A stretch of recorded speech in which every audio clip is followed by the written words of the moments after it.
Oh, it's dark. It stinks like beer. Look at that carpet. It's amazing. 140 seats, theatre style. This should be a vibe. This will be a vibe. What a vibe. It'll be a vibe.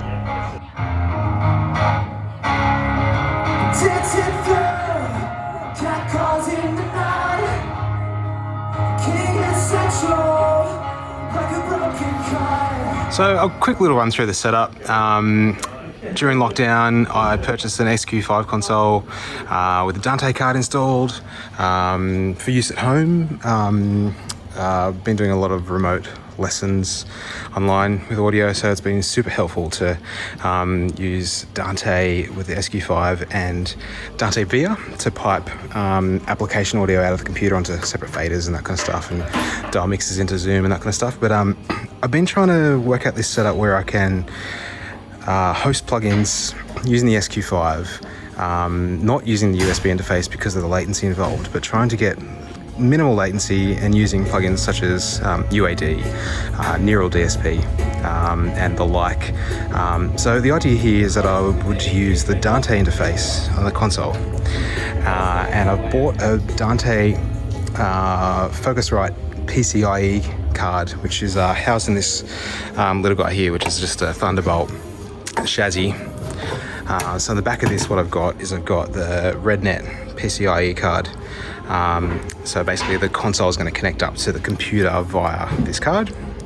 Really low latency, 150 microseconds latency between the console and the card.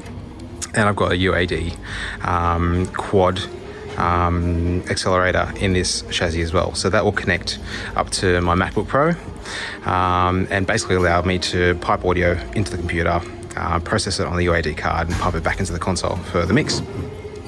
These are the main components, really. So I think, you know, the Dante card within the console and the PCIe card here gives you the lowest possible latency that I know of between, you know, the computer and back into the console. And of course the UAD card here, doing all the DSP, most of the processing is done on that chip itself. MacBook Pro that I'm using in this particular case is just pretty much to pass audio. It's going to hand off the audio between the console, the Dante card and the UAD accelerator that's here. A few other things that I've got here for my setup. I've got D-Link switch, which is just for Dante. So all devices are on a network, console, Focusrite card.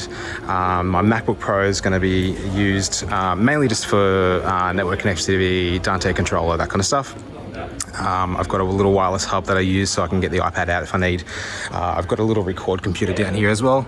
That's going to be multi-tracking all of the shows here. What else? I think that's probably about it. I think so. Yeah, that'll create the network, obviously. Dell touchscreen connected up to the MacBook Pro. It's going to give me hands-on control, touch control through the software LiveProfessor, which is going to be hosting plugins. So we'll look at that very, very shortly.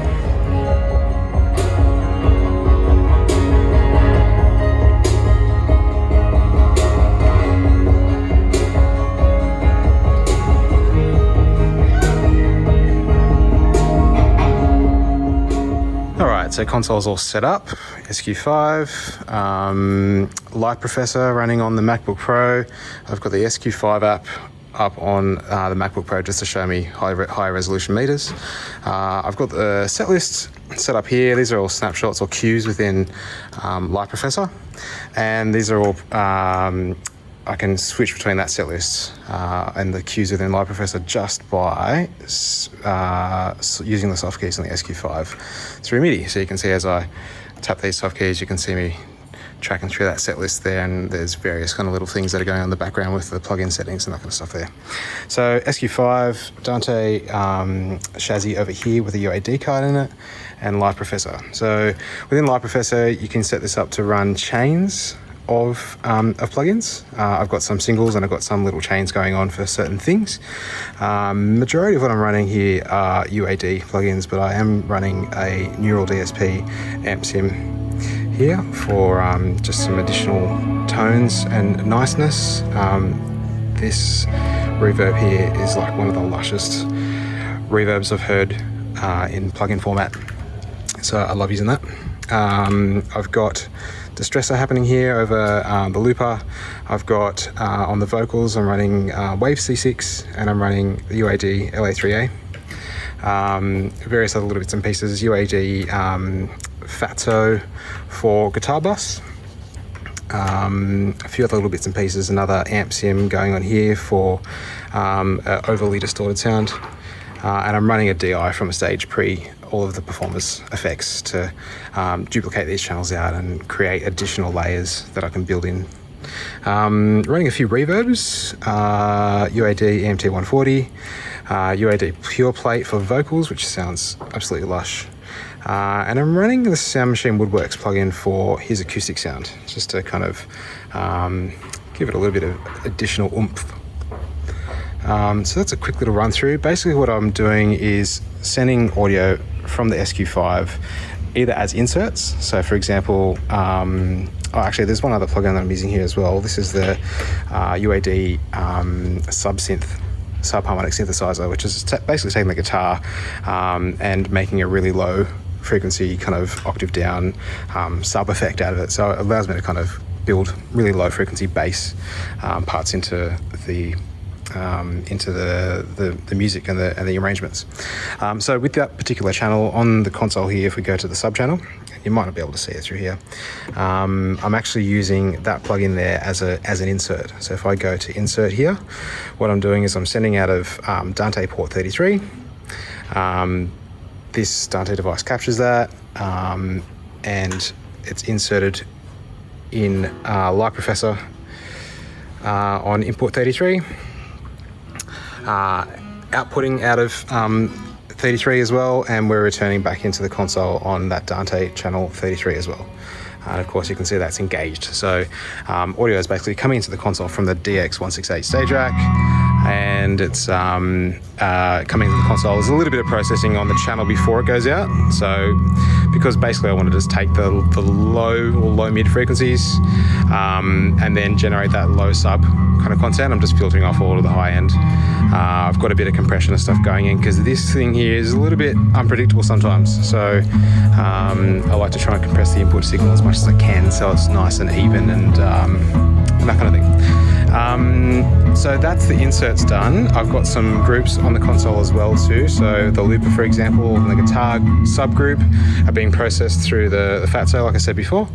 And I've got a few other things. So I've got a pre-DI. So up on stage, Ben's got a DI, which is pretty much direct from his guitar before any of his pedals or anything, and that comes into the board here.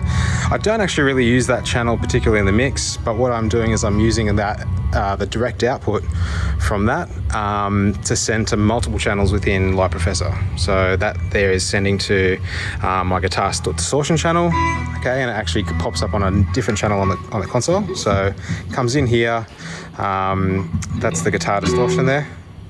And I do the same thing with my Epic kind of reverb neural DSP channel here, which is that there, which you can hear a lot of reverb going on there. But I just use these mainly for textural things within his arrangements. So he's obviously playing solo, so I can bring in these things in and out throughout the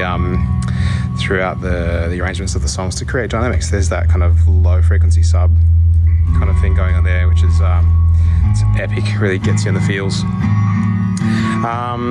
Effects returns, I'm using a couple of effects on board. So I'm using a slap delay and a long delay.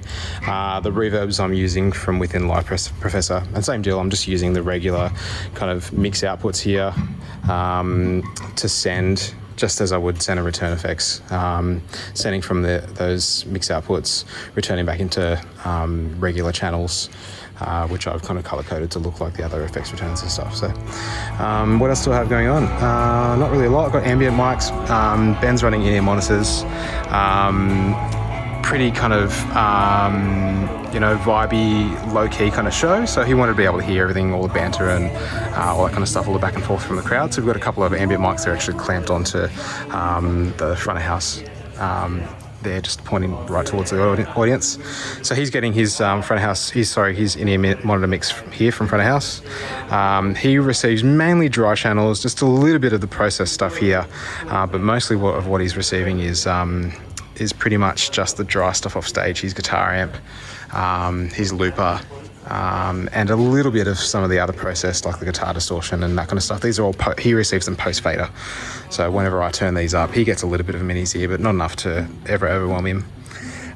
So yeah, that's a bit of an overview of what's going on. No massive master bus processing on this particular show. It is pretty dynamic show. That was me. No, you don't have to be sorry. Pretty dynamic show, so no real master bus processing, but subgroup processing over the looper, the guitar, and vocals as well. So yeah, we'll get a bit more of a look in action shortly.